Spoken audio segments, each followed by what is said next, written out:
Este 33.er numeral del volumen 11, con el título El amor es lo que transforma al alma en Dios, y quiere encontrar a las almas desocupadas de todo. En este numeral se abre ante el alma una de las afirmaciones más luminosas y decisivas de la vida en el don de dones. No basta la elevación de las virtudes, no basta la nobleza de los actos, no basta siquiera la sublimidad de ciertas disposiciones interiores si todo ello no llega a ser tomado, vivificado y consumado por el amor eterno, el amor, el Hijo primogénito de la divina voluntad. Las virtudes, por altas que sean, pueden embellecer a la criatura, ordenar sus potencias, ennoblecer sus obras y hacerla agradable a Dios. Pero todavía conservan, en cierto modo, la distancia entre el Creador y la criatura. El amor divino, en cambio, uniforme al querer santísimo, no se limita a adornar, transforma. No solamente acerca, une, no solo perfecciona, comunica una semejanza viva, hasta formar en el alma una sola cosa con Dios. Aquí el amor puro aparece como la fuerza triunfante sobre todo lo humano que impide el desarrollo, el florecimiento de la nueva vida en el querer divino. No se trata de un amor nacido de emoción pasajera, de fervor sensible o de impulso natural, sino de un amor que tiene por raíz la voluntad misma del Señor. Por eso no queda encerrado en la fragilidad de la criatura, ni se consume en los deseos estériles, ni se apaga ante las imperfecciones humanas. Al contrario, las invade, las vence, las consume, las sustituye con una vida superior. El alma que entra en este contacto continuo con la potencia, la santidad y el ser mismo de Dios, queda como penetrada por efectos divinos.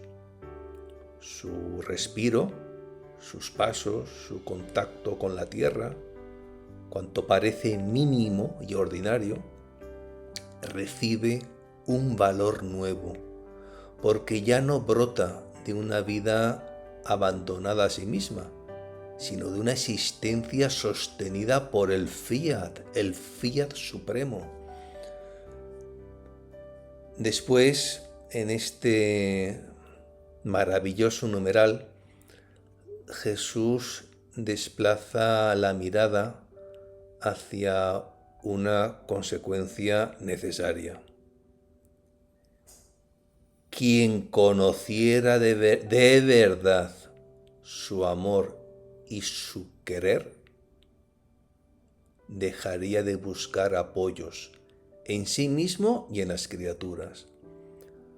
Los apoyos humanos, vistos desde la luz de la divina voluntad, aparecen pobres, estrechos, incómodos, incapaces de sostener el peso de un alma llamada a vivir en Dios. El amor del Señor, por ser puro, espiritual, inmenso, no oprime ni encadena, sostiene sin endurecer, abraza sin poseer de modo mezquino, da reposo sin rebajar. En él el alma encuentra el único apoyo que no se quiebra, la única firmeza que no pesa, la única dulzura que no retiene en lo creado, sino que la levanta y la levanta hacia su verdadero centro, porque besa continuamente a la voluntad suprema con el beso de la paz.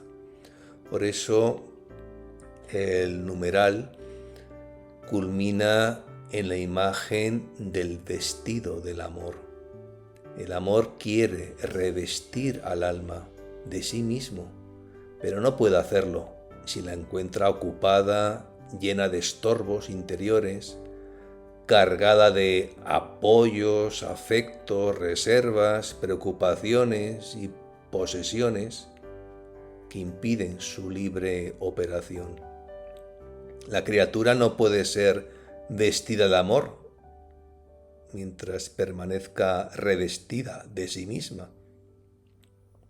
El vestido divino exige un alma aquietada, libre, despejada, disponible. No una libertad vacía, sino una disponibilidad nupcial, preparada para recibir la forma misma del amor divino. Allí donde el alma se desocupa de todo lo que no es Dios, el amor no se retira amargado, sino que entra como dueño. La cubre con su luz, la transforma con su misma vida y la dispone para ser, en el reino del Fiat Supremo, no solo criatura amada, sino criatura transformada por el amor que camina al compás del querer divino. Continuando mi habitual estado, en cuanto ha venido mi siempre amable Jesús, me ha dicho: esta breve fórmula inicial conserva bajo su aparente sencillez una delicada profundidad espiritual. Luisa no presenta un hecho extraordinario aislado, ni una irrupción desligada de su vida interior, sino un modo de vivir ante Dios, continuando mi habitual estado. Todo acontece dentro de una permanencia, de una fidelidad silenciosa, de una disposición ya establecida en la que el alma se mantiene bajo la acción del Señor. No es el sobresalto de una visita ocasional, sino el florecimiento de una relación sostenida en la que Jesús viene a hablar, porque encuentra en ella un terreno preparado por la constancia, la espera y la docilidad. La expresión "en cuanto ha venido". Esta expresión deja entrever además la prontitud amorosa del Divino Esposo. Jesús no aparece como quien se demora en ceremonias exteriores, sino como quien llega y comunica inmediatamente una verdad de vida. Su venida trae palabra, su palabra trae luz. Su luz abre una nueva comprensión del misterio, del amor divino y del querer eterno. En el régimen interior de Luisa, la presencia de Jesús no es solamente consuelo, sino enseñanza, formación, modelación profunda del alma para la vida en el don de su voluntad, siendo gradualmente conducida al centro insondable del reino de la divina voluntad. Y el modo en que Luisa lo nombra, mi siempre amable Jesús, revela el clima afectivo en que debe calarse todo el numeral. Antes de hablar del amor que transforma, Luisa ya se sitúa dentro de ese amor. Jesús es siempre amable, no solo porque sea digno de ser amado, sino porque todo en él atrae, sostiene, dulcifica y diviniza. Aun cuando enseñe, purifique, desocupe al alma de todo apoyo humano y retire de ella los estorbos que impiden vestirla de sí, permanece siempre amable. Amable en la luz, amable en la exigencia, amable en la operación secreta con que prepara al alma para no quedar solo adornada por virtudes, sino transfigurada por el amor, incitado como no, por su querer santísimo, por su querer eterno. Así que esta breve entrada prepara con gran sobriedad el núcleo radiante del numeral. Jesús viene a un alma asentada en su estado habitual de espera y pertenencia, y desde esa intimidad sobrenatural le revela que el amor eterno, dominado por la divina voluntad, no se contenta con mejorar la criatura, sino que quiere poseerla libre de todo, revestirla de sí mismo y hacerla una sola cosa con Dios.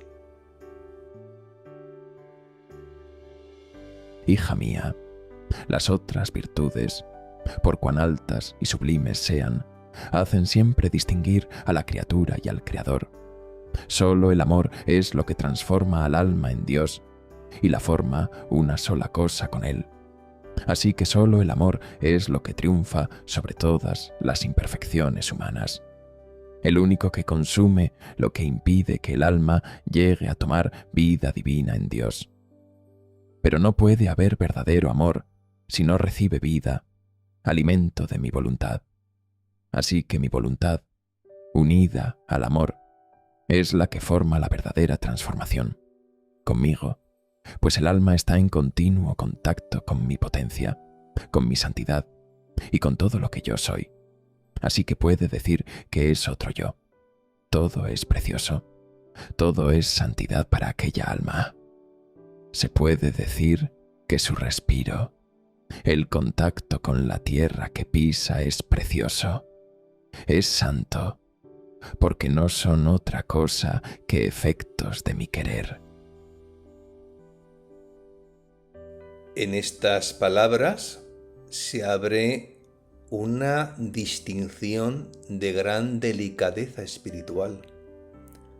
Las virtudes, aun cuando sean altas, sublimes y preciosas, todavía pueden conservar visible la línea que separa a la criatura del Creador.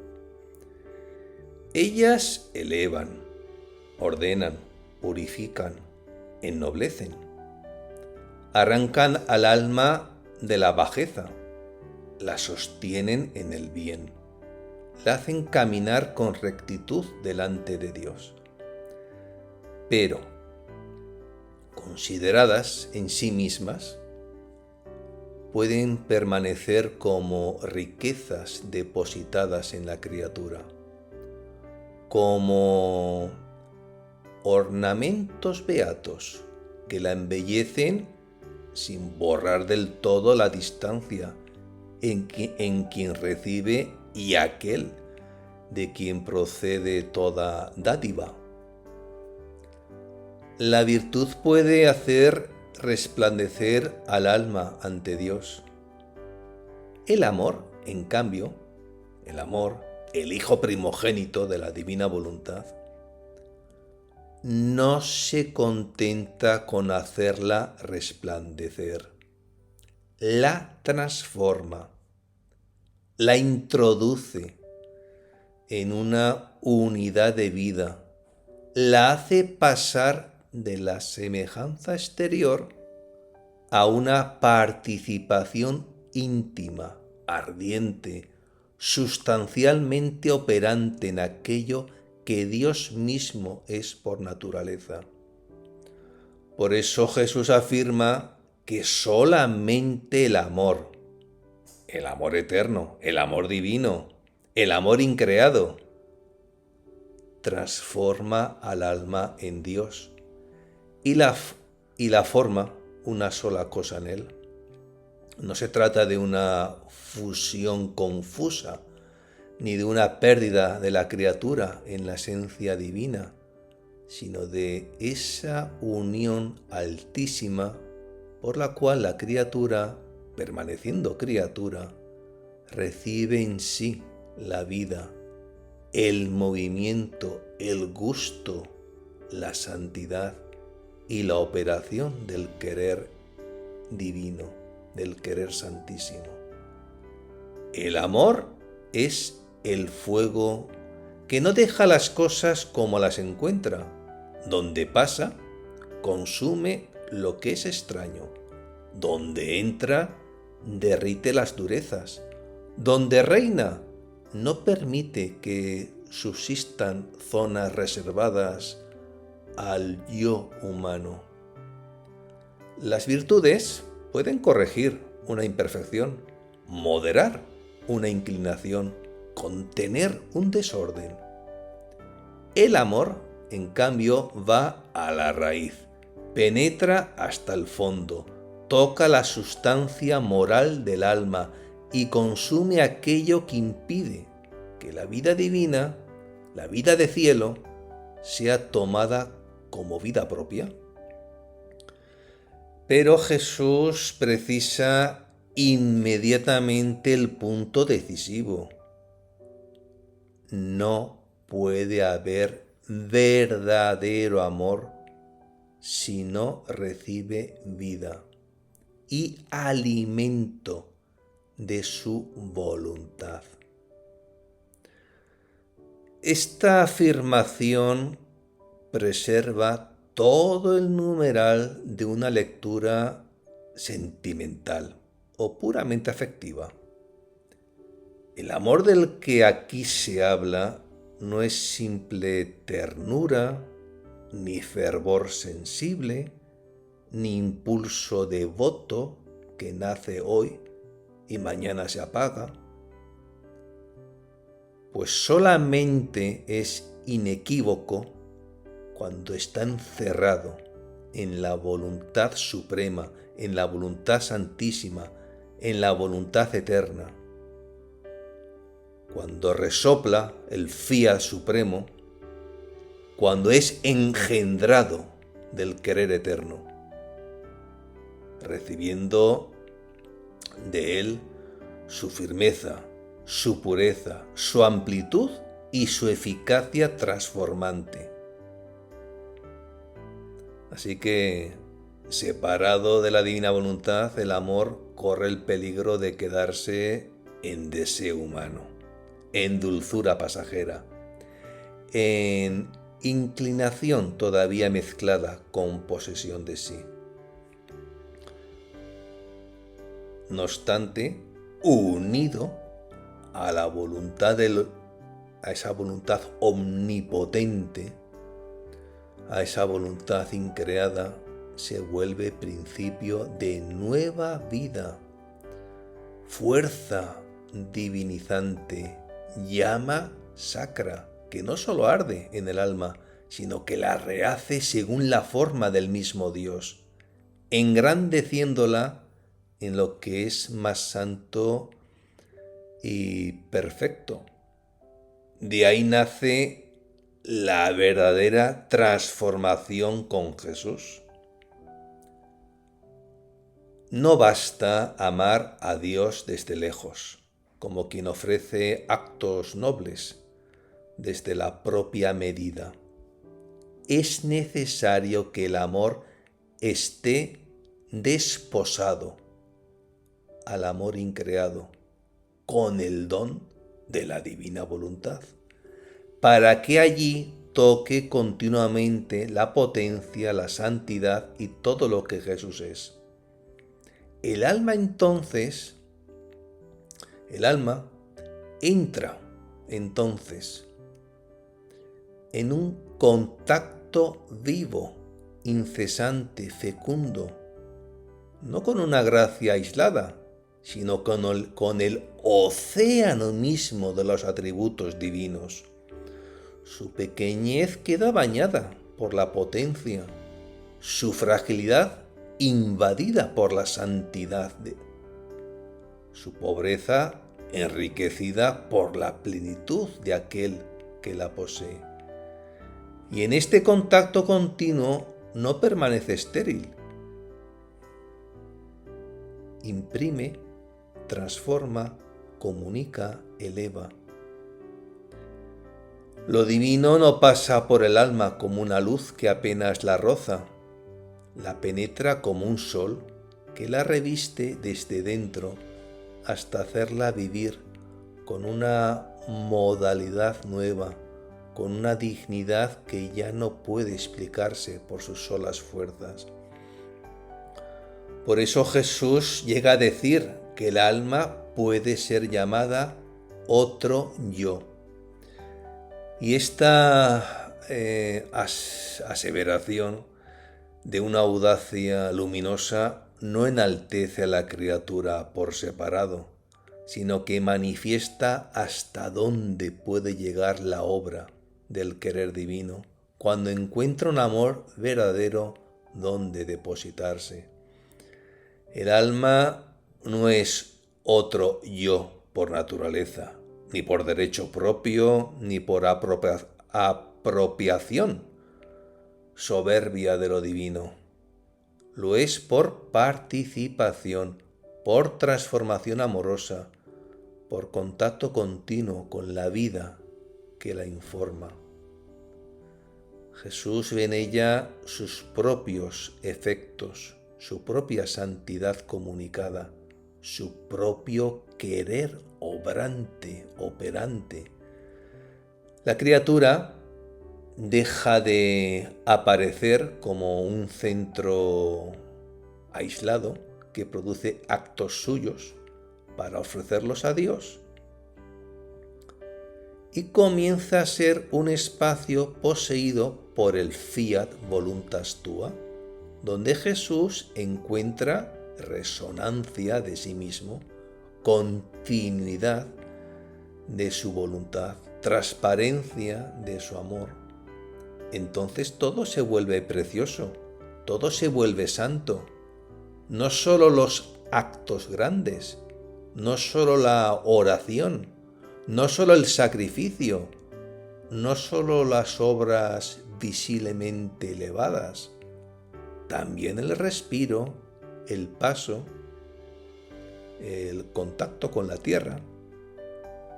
Jesús desciende hasta esos mínimos movimientos para mostrar que cuando el alma vive en su querer, nada queda irrelevante, nada queda vacío, nada queda fuera de la irradiación divina. De hecho, el respiro ya no es solo movimiento natural, se vuelve efecto de una vida sostenida por Dios. El contacto con la tierra ya no es solo roce de criatura peregrina, se vuelve huella sacra de un alma que lleva en sí la operación del fiat. Lo ordinario queda transfigurado sin dejar de ser ordinario.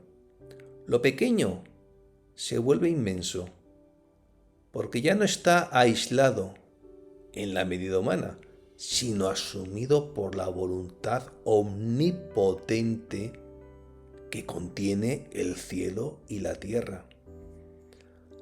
Así que esta transformación amorosa obviamente no confunde la criatura con Dios, ni borra su condición creada, sino que la une tan íntimamente a Jesús que su vida queda informada por Él. Por eso San Pablo, en la primera carta a los Corintios, puede decir: el que se une al Señor es un espíritu con Él. Bueno, pues así queda refrendada de una forma bíblica la enseñanza del numeral. El amor, alimentado por la divina voluntad, no se limita a embellecer al alma desde fuera, sino que la une vitalmente al Señor, hasta hacerla vivir de su mismo espíritu, de su misma santidad y de su mismo querer obrante. Como colofón, la verdad que es que resuena aquella gran palabra, ¿no?, del apóstol, ¿no? Vivo, pero no soy yo el que vive, es Cristo quien vive en mí. Una palabra bíblica que encontramos en la carta a los Gálatas. Así que el pasaje revela una cumbre de la vida en el don de la divina voluntad. El alma no es llamada únicamente a practicar virtudes, sino a dejar que el amor puro, el amor uniforme al santísimo querer, la transforme en una sola cosa con Jesús. La virtud dispone, purifica y adorna. El amor unido al fiat consuma, invade y diviniza. Allí donde la criatura se deja alimentar por la voluntad de Dios, sus imperfecciones son consumidas como sombras dentro de un incendio.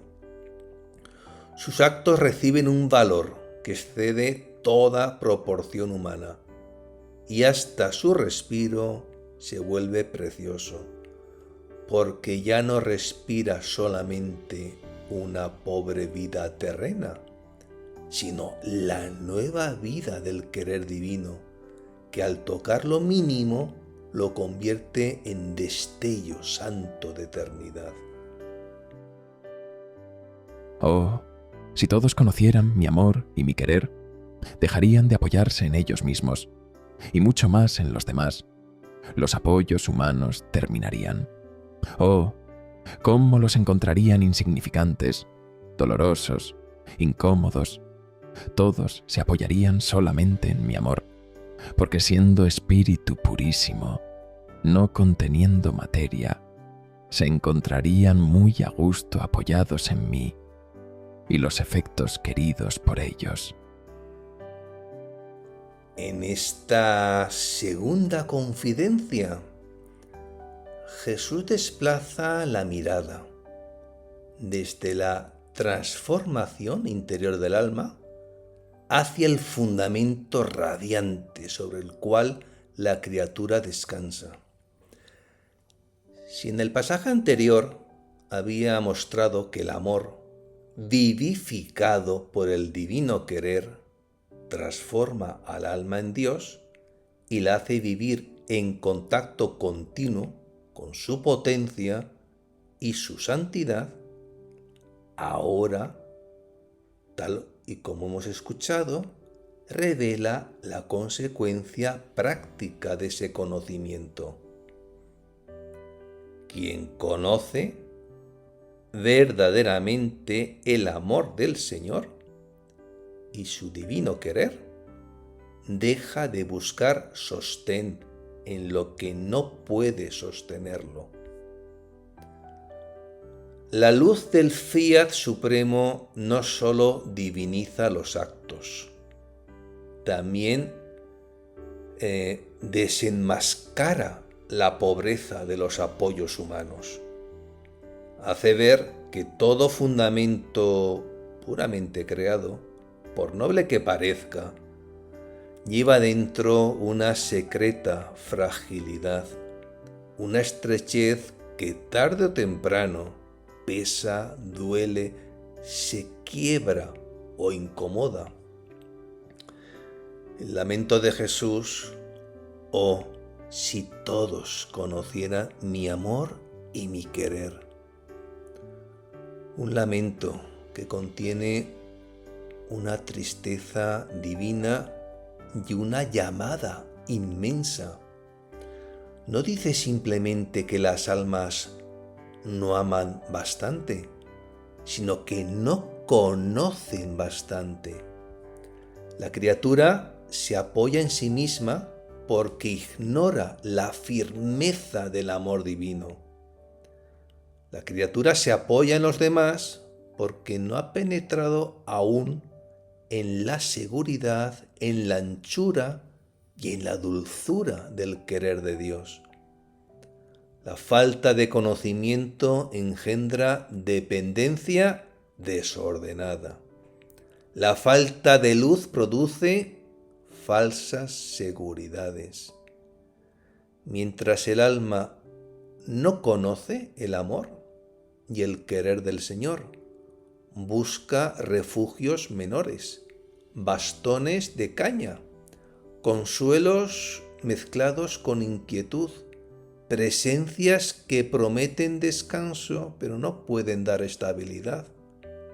Y así termina cargando sobre sí y sobre los demás un peso que solo Dios puede llevar sin quebrarse ni quebrantar.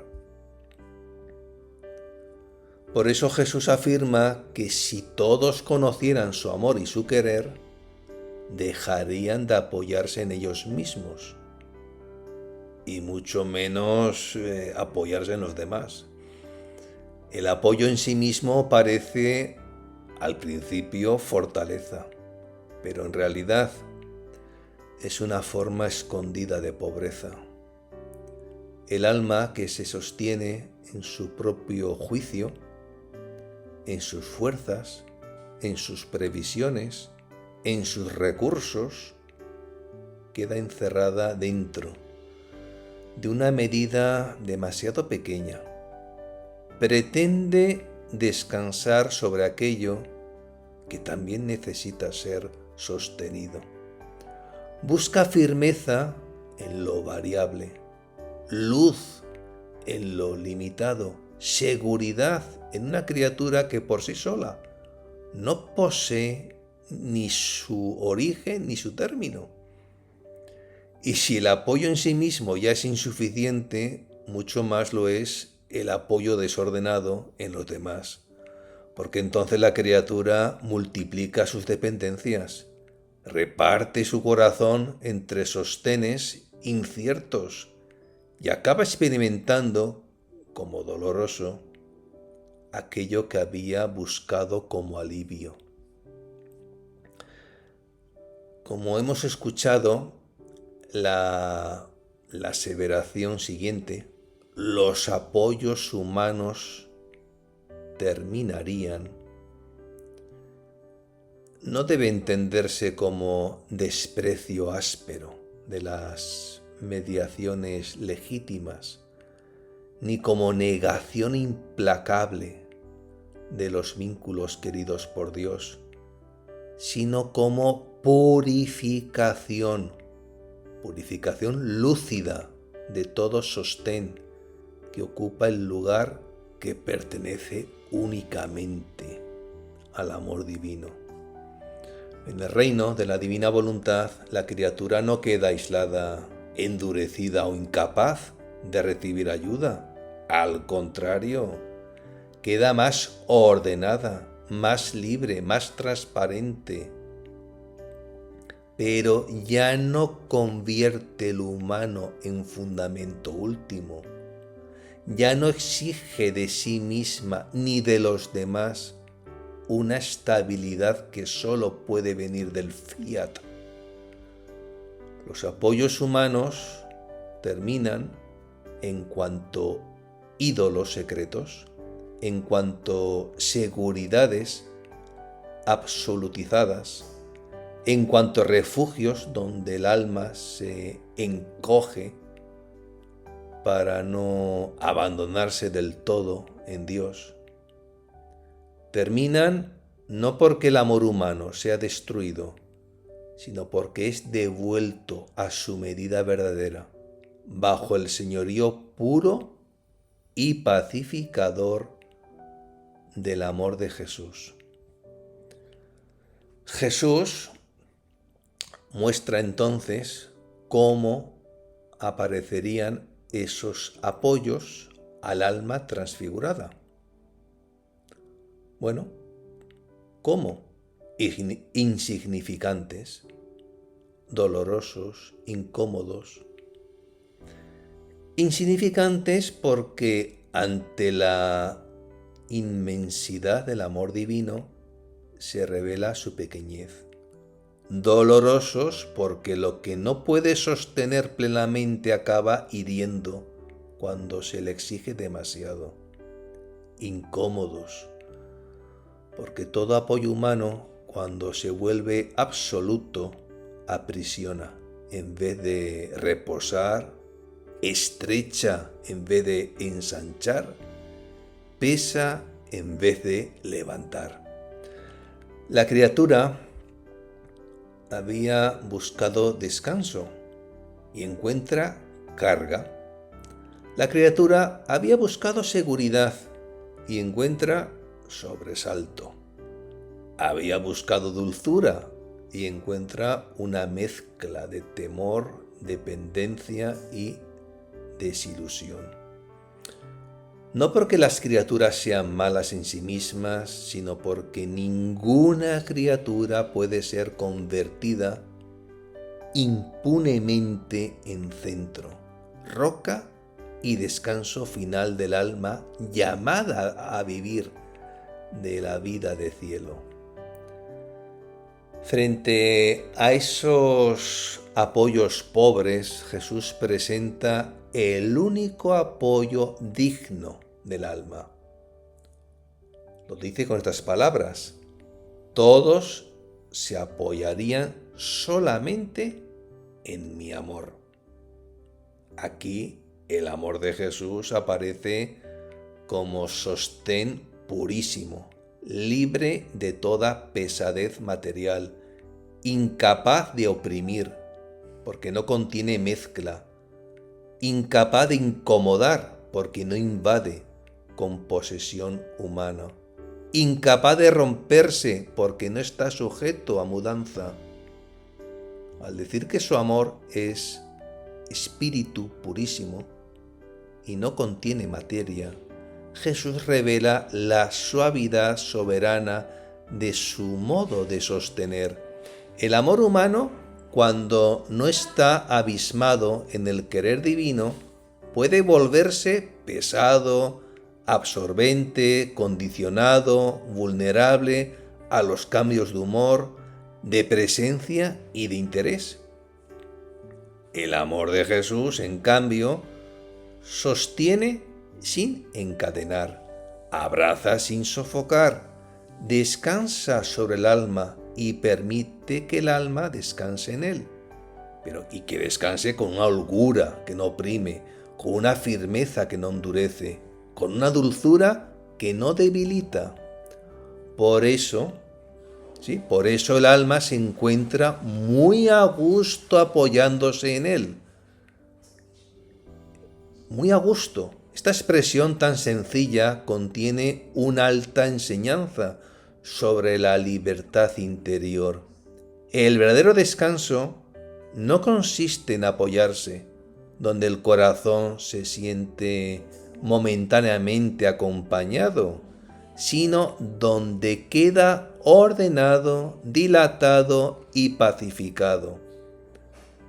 En el amor del Señor, el alma no tiene que defenderse, no tiene que sostener su propia imagen, no tiene que mendigar seguridad, no tiene que temer el abandono de la criatura ni la insuficiencia de sus propias fuerzas. Allí reposa, porque el amor divino no le pide que cargue con el peso de su propia salvación, como si estuviera sola.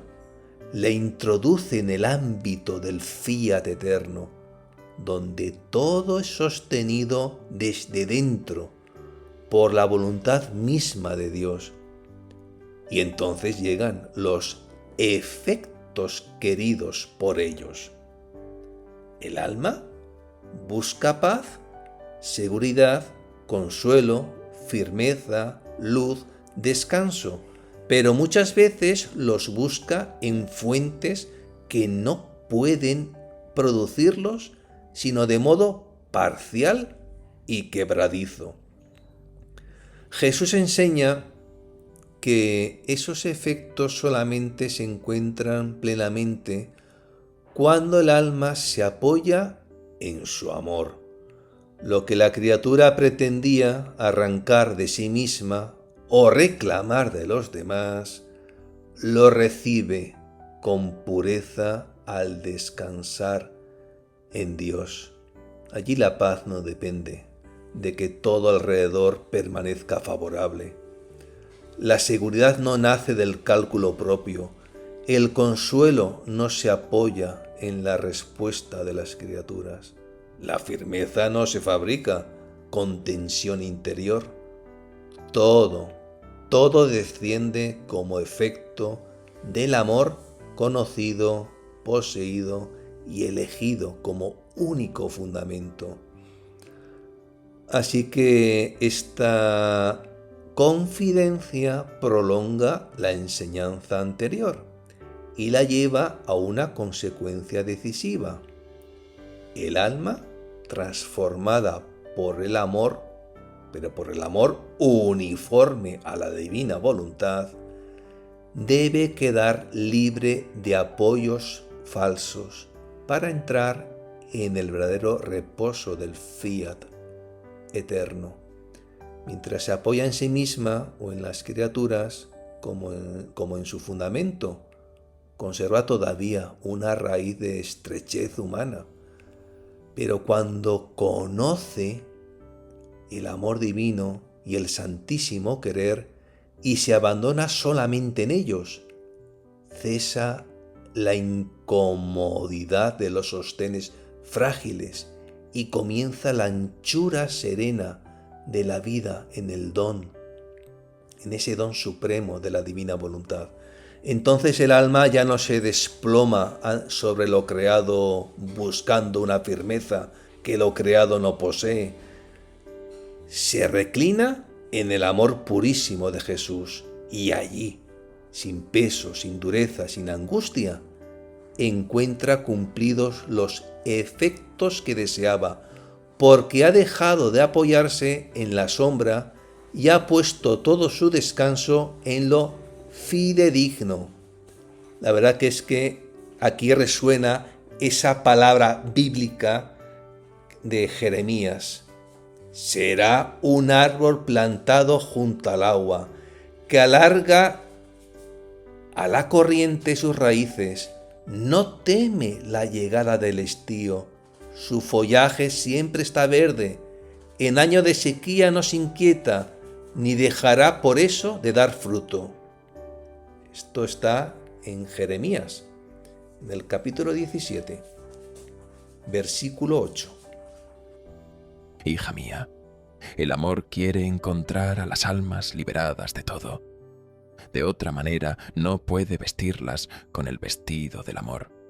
Sucedería como a alguien que, queriendo ponerse un vestido, lo encuentre lleno de estorbos por dentro. Por lo tanto, no se lo puede poner. Quiere sacar un brazo y encuentra un estorbo. Así que el pobrecito o debe dejar de intentarlo o hace el ridículo. Así el amor, cuando quiere vestir al alma de sí, si no encuentra al alma escombrada del todo, amargado se retira. Aquí Jesús lleva la enseñanza a su desenlace más íntimo y exigente. Si el amor, coronado por el don de dones, por la gracia de las gracias, transfigura al alma en Dios, y si el conocimiento del amor eterno y del querer santísimo hace terminar los apoyos humanos, ahora se comprende por qué el amor divino quiere encontrar a las almas liberadas de todo. No basta que el alma desee ser amada, no basta que quiera recibir una merced, no basta que admire la belleza del amor increado.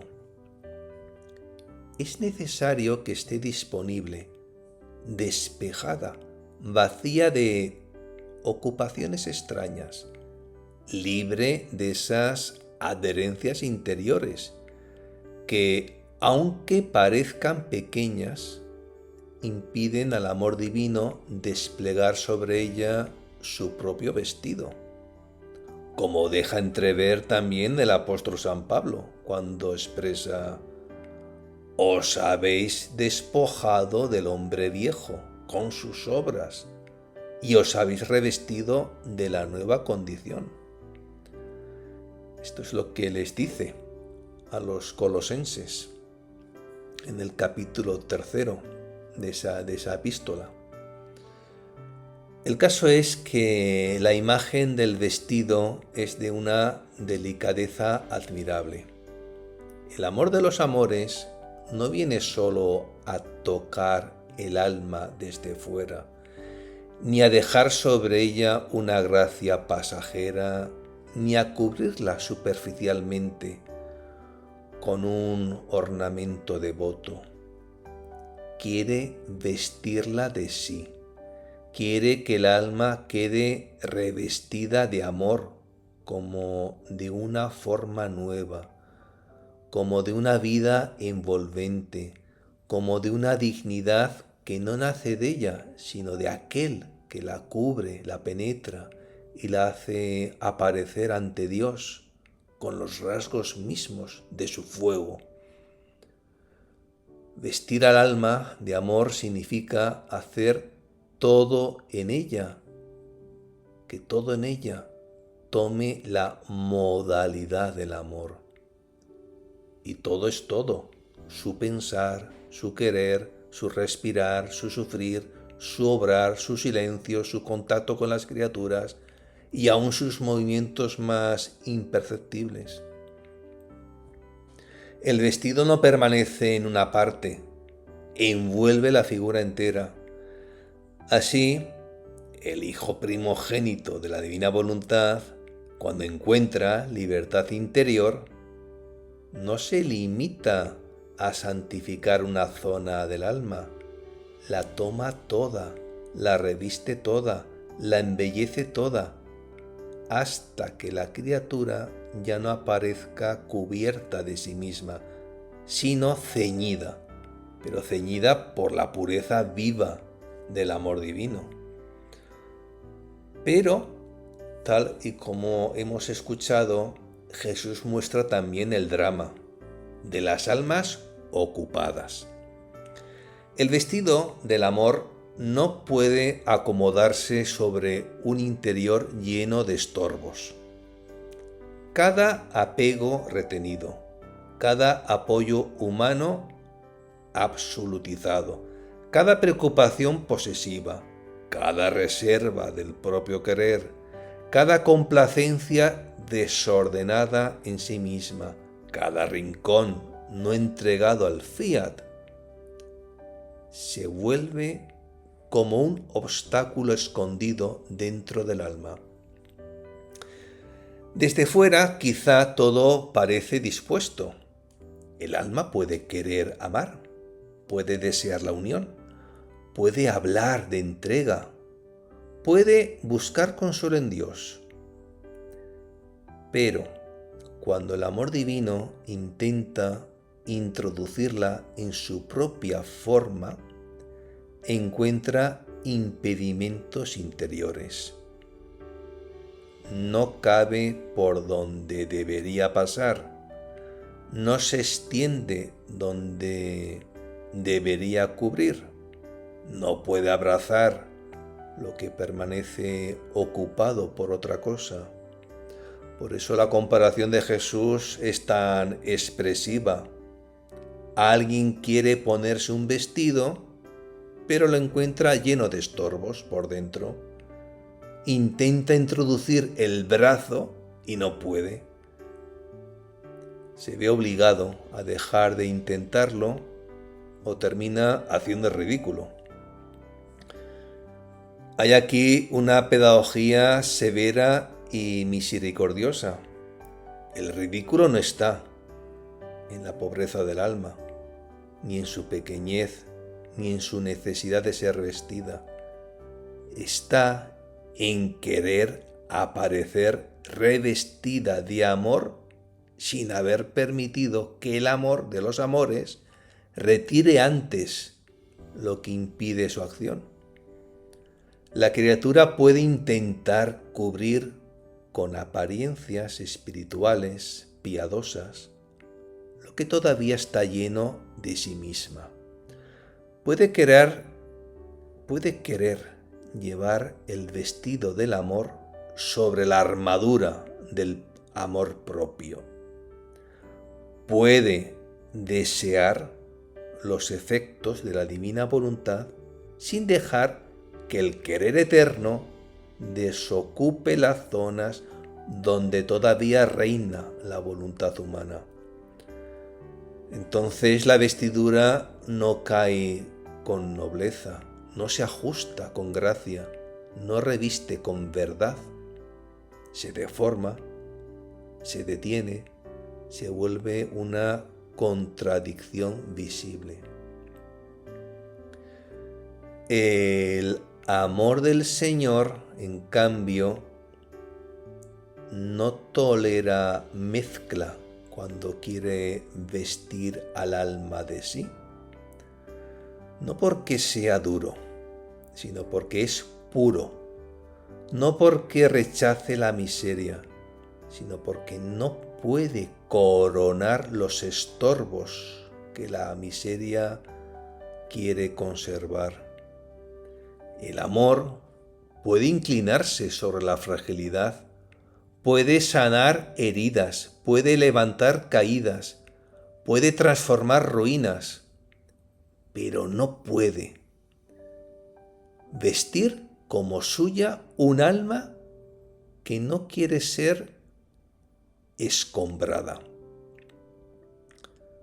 Es decir, si no encuentra al alma despejada del todo.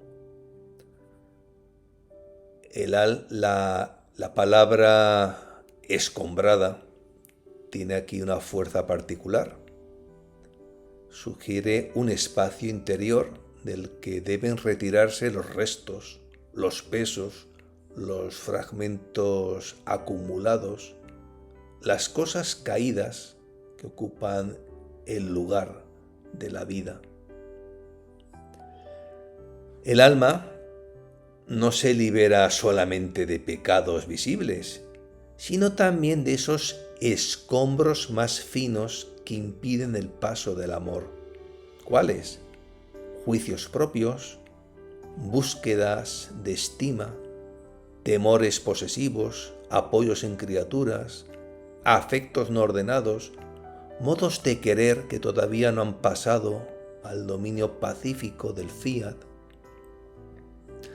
Así, la liberación de todo no es una desnudez estéril, ni una aridez sin belleza, ni una destrucción de la criatura. Es la preparación nupcial del alma para recibir el vestido del amor. El alma se desocupa para ser ocupada por Dios. Se vacía para ser colmada. Se deja despejar para que el amor eterno encuentre espacio donde extender su luz. En la vida ordinaria, quitar estorbos puede parecer pérdida. En la vida del querer divino es ensanchamiento, amplitud. Lo que se retira no deja al alma pobre, sino habitable. No la deja sin forma, sino disponible para una forma superior. Cuando el fiat limpia el interior, no produce un vacío muerto, sino un ámbito sagrado, donde el amor del Señor puede entrar sin tropiezo y revestirlo todo de sí mismo. La amargura del amor que se retira, revela además una nota profundamente conmovedora. Jesús no dice simplemente que el amor se aparta, sino que se retira amargado. El amor divino quería dar, quería vestir, quería embellecer, quería hacer del alma una prolongación viva de su propia llama. Pero al encontrarla ocupada, no puede consumar su deseo. Esta amargura no procede de falta de poder en Dios, sino del respeto misterioso con que el amor no violenta la libertad de la criatura. Podría despojarla por fuerza, pero entonces no la vestiría como amada. La dominaría sin encontrar correspondencia. El amor del Señor quiere vestir, pero quiere encontrar un alma que consienta, que brinde el sí quiero, en ser despojada de lo que no es Él. En el marco del reino, de la divina voluntad, esta enseñanza adquiere una plasticidad aún mayor. El alma llamada a vivir la nueva vida en el querer divino no puede permanecer llena de apoyos, reservas y posesiones interiores, porque el fiat no viene a ocupar un rincón devoto, sino a reinar. Y donde reina, ordena todo. Y donde ordena, despeja todo. Y donde despeja, reviste todo. El vestido del amor no es un adorno añadido a una vida todavía gobernada por la voluntad humana, sino la señal de una posesión más profunda. El amor toma al alma porque la encuentra libre, y al tomarla la cubre con esa misma vida, pero vida de cielo, que antes Jesús había llamado contacto con su potencia, con su santidad y con todo lo que Él es. De este modo el pasaje, cierra, todo este numeral con una imagen de gran nobleza espiritual. El amor del divino esposo se acerca como quien trae una vestidura real, pero no la puede imponer sobre un alma atestada de sí misma. Quiere encontrarla despejada, liberada, limpia de estorbos, para que el vestido caiga sobre ella sin resistencia y la cubra de Dios. Si el alma conserva sus escombros, el amor se retira amargado. Si los entrega al fiat, el amor del Señor la revista de sí. Entonces la criatura deja de ser una casa ocupada por restos antiguos por cascotes, añejos, y se vuelve morada libre, morada espaciosa, preparada para que el amor despliegue su púrpura divina sobre lo más pequeño de su vida, hasta que nada en ella quede desnudo de Dios, ni siquiera el respiro, ni siquiera el paso, ni siquiera el polvo que toca al caminar sobre la faz de la tierra.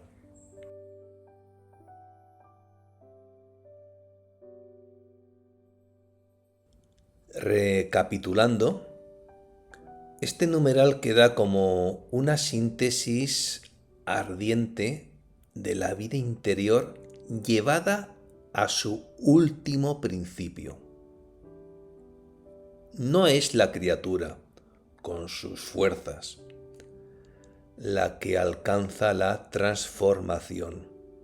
No son las virtudes, por sí solas, las que consuman la unión. No son los apoyos humanos, ni siquiera los más legítimos, los que pueden dar al alma la estabilidad que ansía. Todo se concentra en el amor, pero en un amor que no vive de sentimiento humano, por cuanto es uniforme a la voluntad increada. Un amor puro que besa continuamente al fiat eterno con el beso de la paz, que camina junto al supremo querer, capaz de vencer las imperfecciones, consumir los obstáculos y comunicar al alma una participación viva en la potencia, la santidad y todo lo que Jesús es. Así se comprende la grandeza del amor en el reino de la divina voluntad. Las virtudes pueden levantar al alma desde la tierra, pueden ordenar sus movimientos, pueden hacerla bella ante Dios, pero el amor unido al querer divino la introduce en una región más alta donde la santidad no queda solo como ornamento, sino como vida recibida y operante. Allí el alma ya no se mueve únicamente como criatura que ofrece actos a su Creador, sino como criatura tomada por el querer de Dios, investida de sus efectos radiantes, penetrada por una fuerza sobrenatural que vuelve precioso hasta lo mínimo.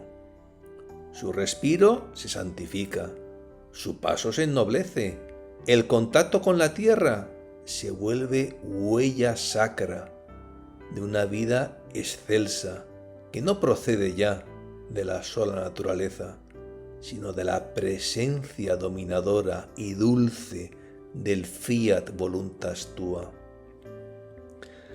Pero esta transformación exige una gran renuncia interior, terminar con los apoyos falsos. Jesús no destruye los vínculos humanos, ni desprecia las ayudas legítimas, sino que arranca del alma la pretensión de descansar en lo que no puede sostenerla como fundamento último. Cuando el amor y su querer son conocidos de verdad, todo apoyo creado que ocupa el lugar de Dios aparece en su pobreza, es decir, insignificante, doloroso, incómodo. Insignificante porque no tiene la inmensidad del amor divino. Doloroso porque hiere cuando se le pide lo que no puede dar. Incómodo porque estrecha el alma cuando se convierte en refugio absoluto. Solamente el amor de Jesús, purísimo, libre de toda pesadez, puede sostener sin oprimir, puede abrazar sin sofocar, puede asegurar sin encadenar. Por eso el numeral culmina con la imagen del vestido del amor. El amor del Señor no quiere permanecer fuera del alma como una luz contemplada a distancia.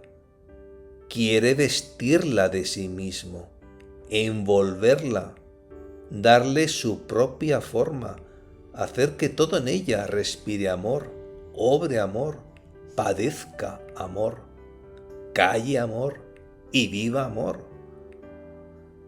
Pero no puede revestir un alma ocupada por estorbos interiores, donde quedan reservas, donde quedan apoyos desordenados, apegos secretos, restos del propio querer. El vestido divino no se acomoda. Encuentra impedimentos. Se detiene. No puede desplegar su hermosura.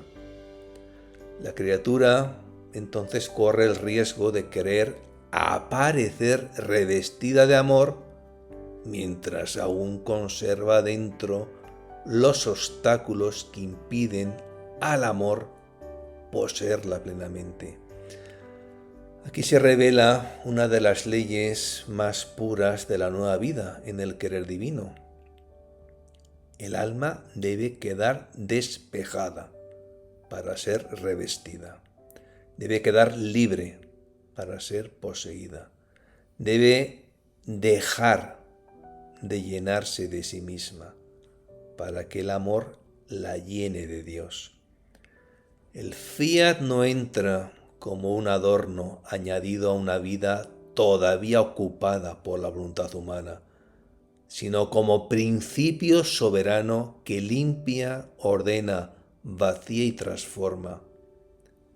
Desocupar el alma no es empobrecerla, es prepararla para la vestidura real, regia.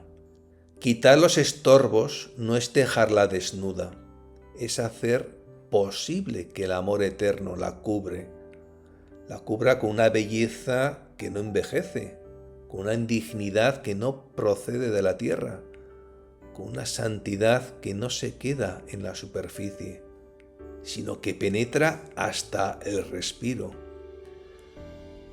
De este modo, el numeral deja al alma ante una elección decisiva: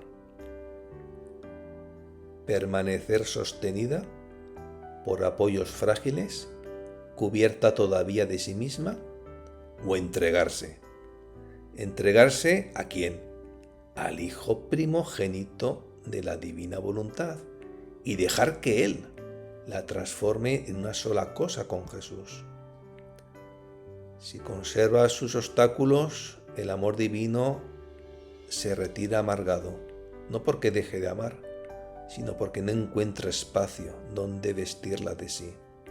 Si en cambio se deja despejar por el fiat, el amor entra como fuego nupcial que la reviste, la santifica, la vuelve preciosa en todo, hasta que lo más pequeño de su existencia queda marcado por los efectos del querer divino, del querer santísimo.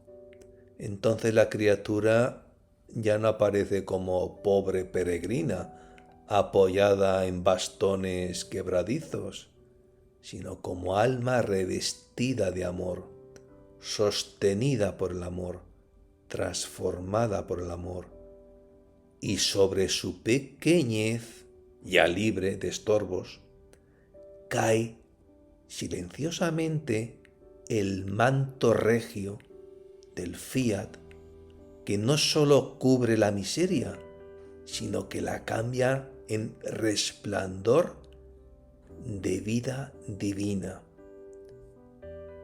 Que el Señor te bendiga y te proteja, ilumine su rostro sobre ti y te conceda su favor. El Señor se fije en ti y te conceda la paz. En el nombre del Padre, y del Hijo, y del Espíritu Santo. Amén. Fiat, fiat, fiat.